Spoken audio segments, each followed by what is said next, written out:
চলুন ১৭৬১ সালের সেই ঐতিহাসিক পানিপথের যুদ্ধের ঘটনাটি দেখি, যা ভারতের ইতিহাস চিরতরে পাল্টে দিয়েছিল।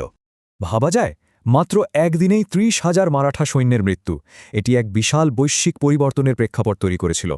মুঘল সাম্রাজ্যের পতনে যে বিশাল ক্ষমতা শূন্যতা তৈরি হল, তা দুটি উদীয়মান সাম্রাজ্যকে এক অনিবার্য সংঘাতে টেনে আনে। এখানে নেতৃত্বের ধরনেও আকাশ-পাতাল তফাৎ ছিল। একদিকে আবদালির সতর্ক কৌশল, অন্যদিকে সদাশিব রাওয়ের অহংকারী ও বিচ্ছিন্ন মনোভাব। দুররানি আফগানরা প্রায় ৬০,০০০ সৈন্য নিয়ে আসে, যা ৪৫,০০০ মারাঠা বাহিনীর চেয়ে অনেকটাই বেশি। সবচেয়ে চমকপ্রদ ব্যাপার হল, আফগানদের প্রধান শক্তি ছিল তাদের ভারী অশ্বারোহী এবং উটের আর্টিলারি। বর্ষার রোগ ব্যাধি আর দুর্দান্ত আফগান নৈশটহলে আটকা পড়ে মারাঠারা পুরোপুরি সরবরাহ বিচ্ছিন্ন হয়ে পড়ে। শুরু হয় অনাহার। তাই না খেয়ে তিলে তিলে মরার চেয়ে মারাঠা কমান্ডাররা বাধ্য হয়ে সরাসরি উন্মুক্ত যুদ্ধের সিদ্ধান্ত নেন। এরপর ১৪ জানুয়ারি কান ফাটানো কামানের গোলার শব্দ আর ব্যাপক ধ্বংসযজ্ঞের মাধ্যমেই শুরু হয়ে যায় মূল যুদ্ধ। রাও তার এলিট মাস্কেটিয়ারদের বাম দিকে একদম বিচ্ছিন্ন করে ফেলেন, ফলে রোহিলাদের পাল্টা হামলায় তারা মারাত্মক ক্ষতির শিকার হয়।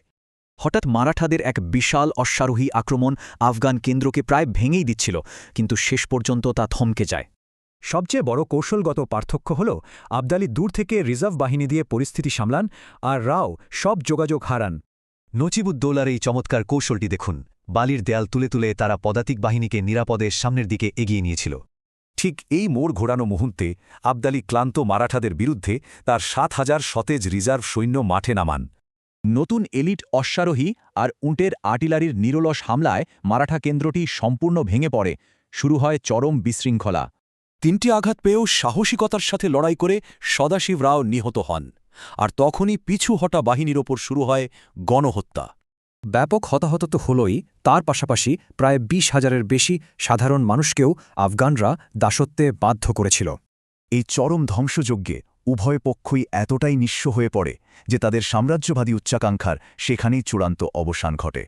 দুটি পরাশক্তিকেই ভেঙে দেওয়া এই পারস্পরিক ধ্বংসলীলা কিভাবে শেষমেশ ভারতকে ব্রিটিশদের হাতে তুলে দিল, তা সত্যি ভাবার বিষয়।